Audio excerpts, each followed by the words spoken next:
Welcome back yet again to my YouTube video, guys. So in today's video I'm going to be unboxing this Samsung Galaxy S7 Edge.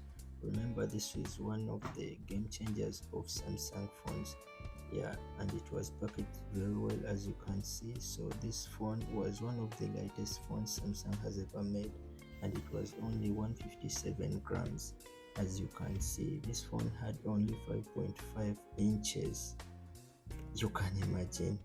It was one of the first phones to have curved screens.